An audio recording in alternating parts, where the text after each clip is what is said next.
Hi everyone, this is lecture 4, A Tour of the Cell. So this comes from the Campbell Biology textbook, chapter 6, and if you're using the OpenStax textbook, this is going to correspond to chapter 4. So the cell is an organism's basic unit of structure and function. Some organisms, like this paramecium, are a single-celled organism. Just one cell is one whole organism. Other organisms are multicellular. Like us humans, we're made of thousands and thousands of cells, multicellular. But the basic unit of life is a cell. And so everything that we know about cells, we know because we've seen it and we've studied it in various different ways. So one kind of technique and tool that we have is our microscopes and microscopy. So cells are usually too small to be seen by the naked eye, so we use microscopes to visualize cells. In a light microscope, like the one shown here, visible light is passed through a specimen and then through glass lenses, multiple. And the lenses work together to bend the light so that the image is magnified. So if we were in person and doing an in-person lab, you would get a chance to use a light microscope.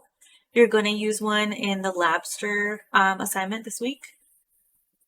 And in general, that's how they work. You have a light bulb at the bottom. It shines light up through your sample that's on a microscope slide.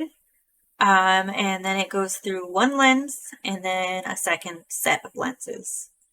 So those two lenses are kind of like magnifying glasses that work together to magnify an image. And there are three important parts of microscopy. Magnification. So that's kind of like the zoom in. It's the ratio of an object's image size to its real size. So even though the sample itself is small and the sample doesn't change its actual size, it's the ratio of the object's image that changes relative to the actual sample. Another important part of microscopy is resolution. This might sound familiar, like in photos, there's resolution, right? So resolution is the measure of the clarity of the image, or the minimum distance of two distinguishable points. So this might also sound familiar, like on videos, YouTube videos, there's like different resolutions. And it's kind of a similar concept with this. So you're magnifying something, but you're also increasing the resolution. If you think about a cell phone picture, say you take a picture and then you want to zoom in on a certain thing, a certain area, you might be increasing the magnification, but you're not increasing the resolution. So even if you're making that one section, the image bigger, it might end up blurry. Because the resolution isn't any better. If you did want to take a better picture of that thing, you would need a new lens because that would increase both the magnification and the resolution. So that's something that microscopes do. It increases the magnification of something. You're seeing it bigger, but it also increases the resolution. And then a third thing that microscopes do are they provide contrast. So they show visible differences in brightness between different parts of the sample. Yeah. And so to study cells, most cells, again, are too small to see without the help of something. So here we have a figure that's kind of like also measuring a scale of things. So things that you could see with the unaided eye are pretty large. So for example, a human. So things that are about like, up to 10 meters big or more for sure. As you go smaller and smaller, there are still things that you can see. So some nerve and muscle cells are large enough to see by eye. A chicken egg is large enough to see by eye. And then as you get smaller, you would probably need the help of a microscope. So like a human egg cell, you wouldn't be able to see without the help of a microscope. And so LM stands for light microscopes, and this is like the range of stuff that they could show you of these different sizes. So human egg cells, you can see with a light microscope. You can even see most plant and animal cells. If you were looking at a plant or animal cell, you'd be able to see the nucleus. So we'll talk more about the different organelles later on in this lecture. But so you'll see most plant and animal cells in a light microscope. You'll see most bacteria. There are some smaller that you would need some different kind of microscopy. And then you can also see a mitochondrion. So more than one is mitochondria and just one is mitochondrion. So you might be able to see one with a light microscope. And if you have it, there is super resolution microscopy that you could use with a light microscope.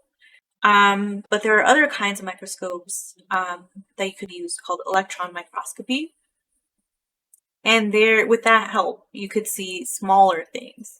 So the smallest bacteria and viruses are even smaller. And then parts of the cell like ribosomes, proteins, lipids. These are smaller things that you would probably need another kind of tool. So light microscopes can magnify up to 1,000 times the size of an actual specimen. So they're still super valuable, even if you can't get like this size of thing that you can see. So the resolution of standard light microscopy is too low to study organelles. You would need a different kind. And so we're going to talk more about organelles later, but they are the membrane enclosed structures in eukaryotic cells. So like the nucleus and mitochondria. And even if you were to look at cells under the microscope, we need different ways to actually see them because cells are pretty translucent. So if you didn't add any stain or anything, a cell shown here is like an epithelial cell, like a cheek cell. And so that's often a lab that we do in person is like swabbing the inside of your cheek and getting your own cheek cells to see a sample of a eukaryotic cell.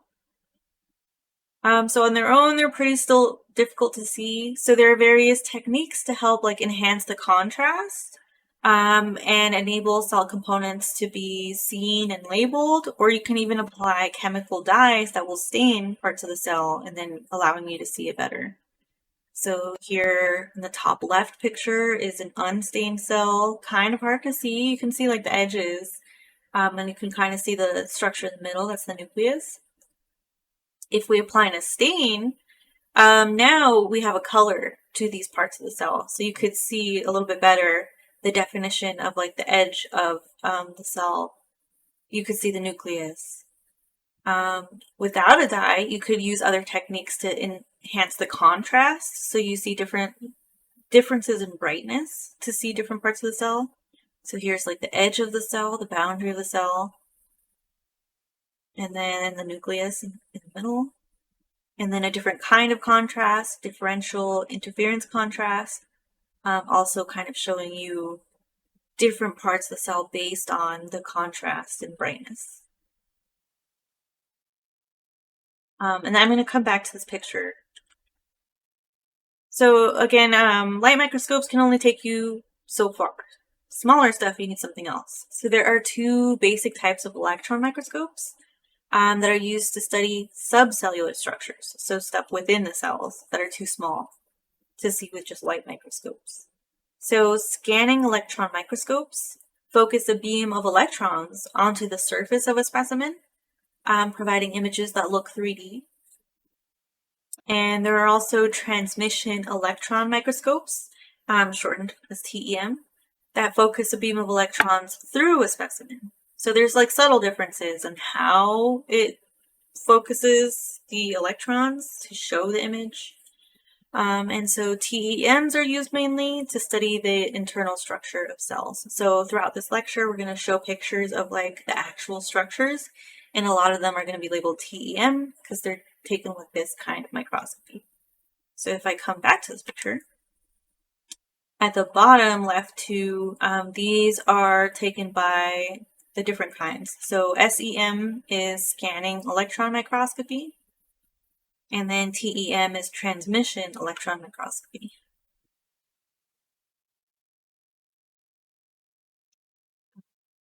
We'll come back again.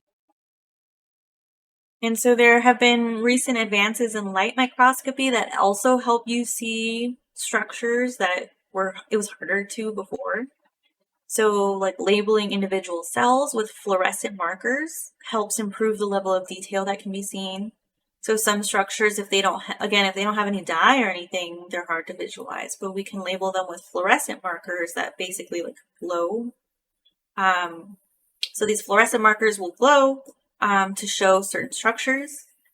And there are also techniques like confocal microscopy and deconvolution microscopy that show sharper images of 3D tissues and cells. If I come back, you can see the fluorescence. So some parts of the cell are marked with like a green fluorescent marker. Some parts of the cell are marked with like an orange fluorescent marker. And then here the nucleus is shown in a blue fluorescent marker. And then here's confocal, deconvolution, and super resolution. They each have their own kind of like way of working and showing different things.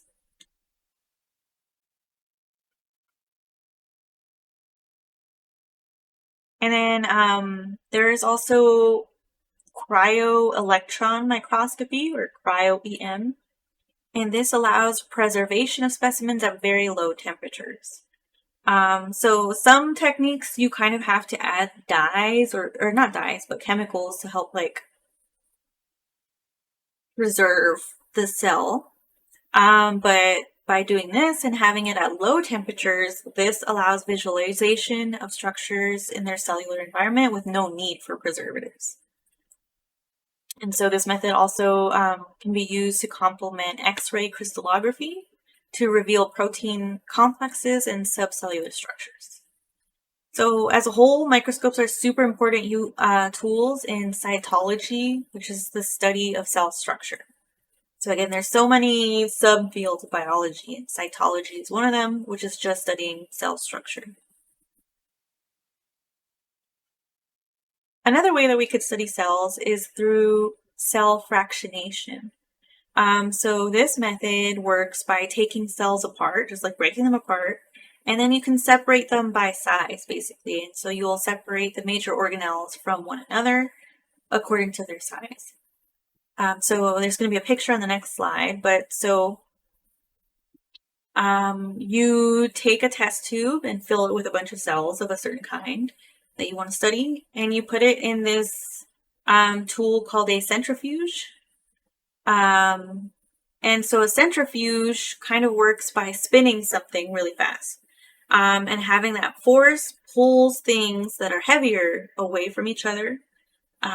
And so that's how you can kind of separate things by size. So centrifuges fractionate the cells into their component parts, and this is called differential centrifugation. So let me go forward first. So here's a test tube, and you have tissue cells. You put them through some kind of process called homogenation. There's different kinds or ways to do this. So you're basically breaking up the cells. You're chopping them up, and there's all just stuff. So then you have what's called homogenate.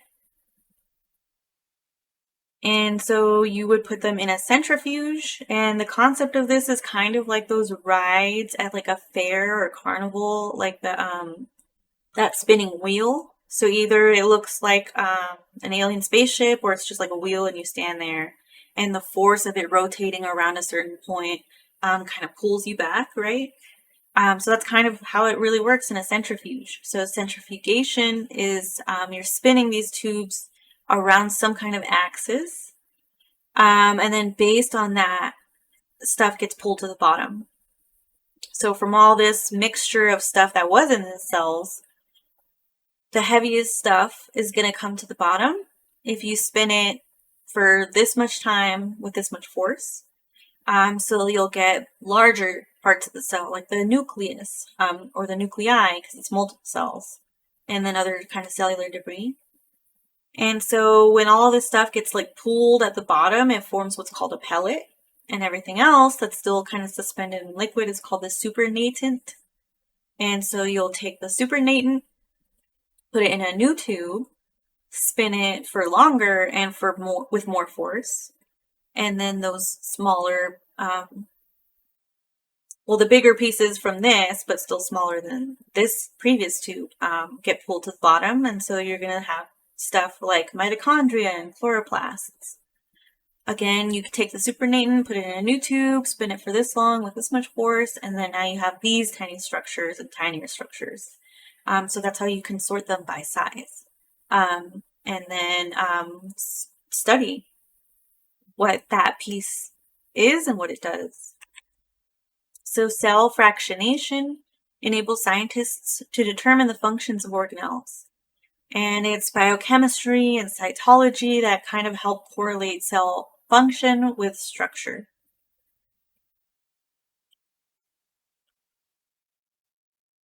Right, so cells. So that's, how we've studied and come to know the things that we know about cells. And so all cells fall under one of two types of cells. There's these two main groups of cell types, either prokaryotic cells or eukaryotic cells. So any organism, you take a look at the cells, and based on what you find, you'll lump it into, it's either a prokaryotic cell or a eukaryotic cell. And so only organisms of the domains bacteria and archaea consist of prokaryotic cells. I'm going to show like a throwback to the domains in a second. And then everything else basically falls under eukaryotic cells. So protists, fungi, animals, and plants all consist of eukaryotic cells. So a throwback to those three domains of life from lecture 1. So organisms are divided into three main groups, the domains. So there's domain bacteria, domain archaea, and then domain eukarya. And so the domains bacteria and archaea are made of prokaryotic cells, and so we kind of just call them prokaryotes. And then everything else is made of eukaryotic cells, and so we call them eukaryotes, and they fall under this domain eukarya. And so protists, fungi, animals, and plants all are made of eukaryotic cells. So this is again the throwback. Domain eukarya includes all eukaryotic organisms, and they are made of, so once you sort something into domain eukarya, then based on other characteristics, you can further sort it into different subgroups. So plants, if that organism can produce their own food by photosynthesis. Fungi, if they absorb nutrients instead. Animals, if they ingest their food. And then protists is kind of like a miscellaneous group. They are single-celled, but because they have the features of eukaryotes, then they're considered eukaryotic cells. So protists kind of just get lumped together. So no matter what though, whether prokaryotes or eukaryotes, there are some basic features of all cells. These are kind of like the minimum requirements to like have and be a cell. So there needs to be a cell membrane known as a plasma membrane. So in this super simplified figure here, the plasma membrane is shown in like a darker blue, or medium blue, I guess. All cells have cytosol. It's like a semi-fluid substance, this like goop that everything just kind of like floats around and exists in. So in this figure, it's shown by like that light blue color that just fills in this whole circle. Number 3, chromosomes. So DNA to help carry genes necessary for the cell. And then ribosomes. And ribosomes are these structures that help make proteins. So those are the basic features of all cells. Whether it's prokaryotes, eukaryotes, all cells have to have these things, at least. And I think I mentioned in the first lecture as well that like viruses are not alive. And it's because they're not made of cells. They don't have a plasma membrane. They don't have cytosol. They don't have ribosomes. They do have, some have DNA, some have RNA. So they do have some kind of genetic information, but that's it. Even though we tend to show viruses as little circles, and we also show cells as circles, viruses are not cells. They're not true cells. They're very, very tiny. As you saw on that figure of measuring and comparing sizes of different things. So again, viruses are not alive because they're not made of cells. They don't have a cell membrane. They are just like a little protein shell. They don't have a cell membrane, they don't have the cytosol, and they don't have ribosomes. They have to trick their way into our cells so that our cells can make more copies of them, because our cells have all these things. So that's, just again to work that in. But again, bacteria, although we do lump viruses and bacteria together because they can make us sick, bacteria are alive. They have these things. They are prokaryotic. But viruses are not. They don't have any of this.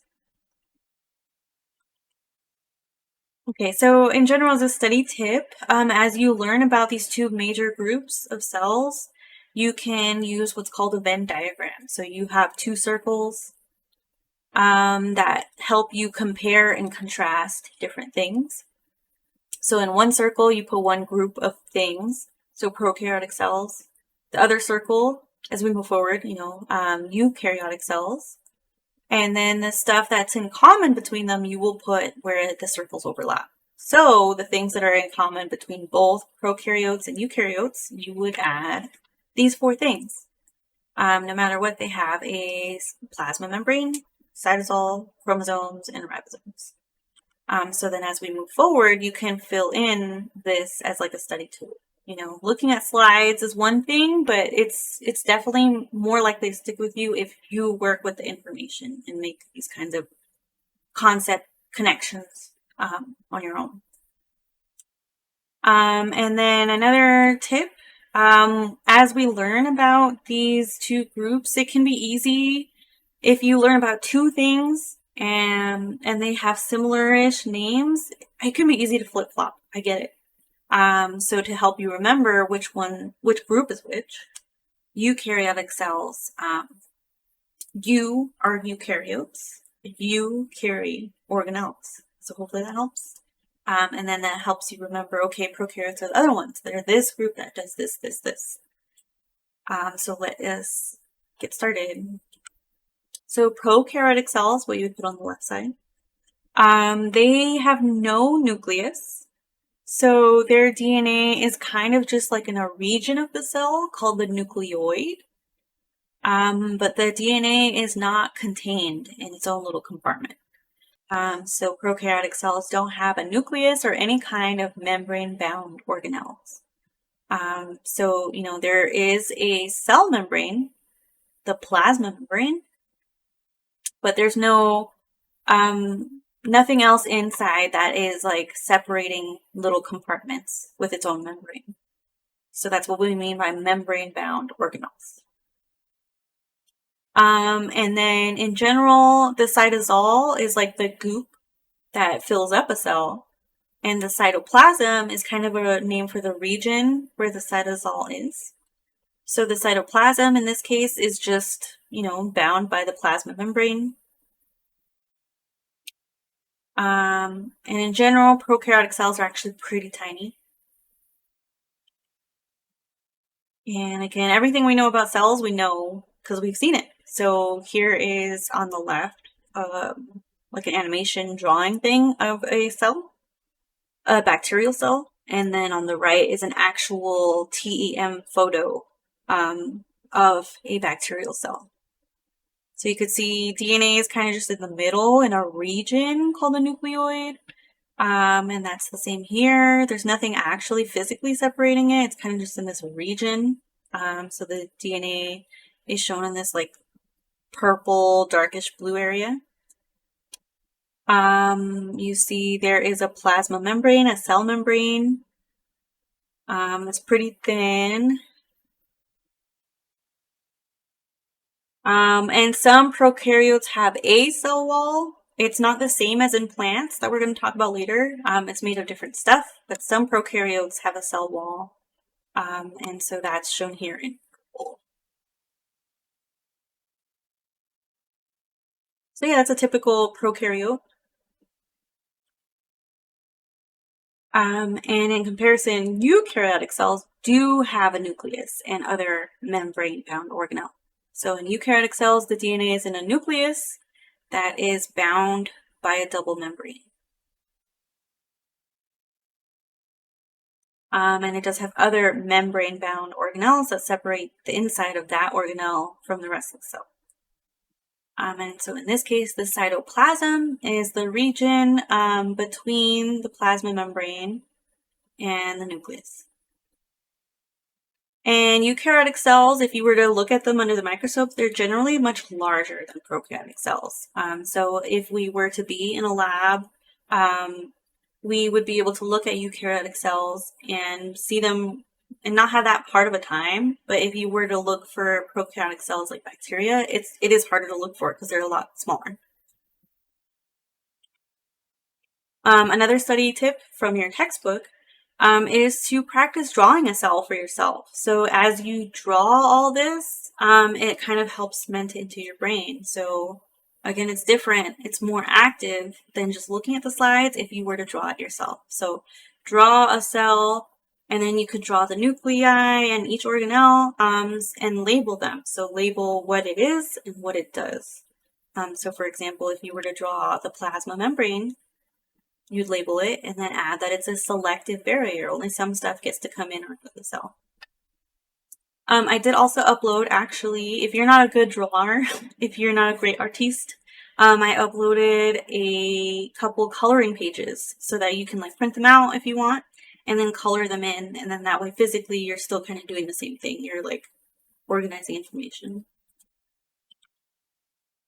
And in general, you know, cells have a limit on their size. So eukaryotes do tend to be bigger than prokaryotes, but there's a limit. We don't have just enormous cells because there are metabolic requirements that set the upper limits on the size of cells.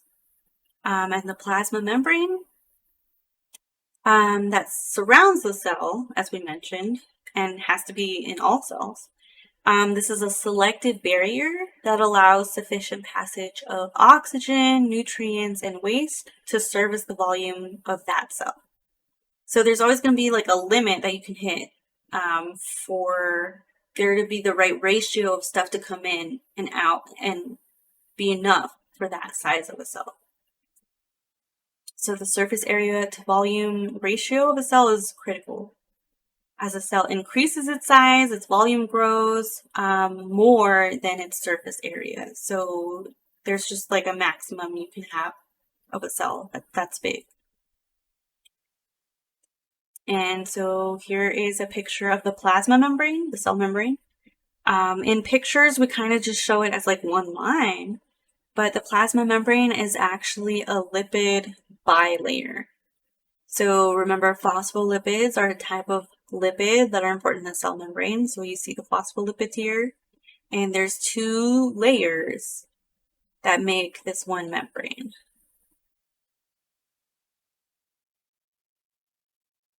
And again, we know what we know because we've seen it. So this is a TEM photo of a plasma membrane, and you see that double layer. So this is the lipid, phospholipid bilayer, two layers.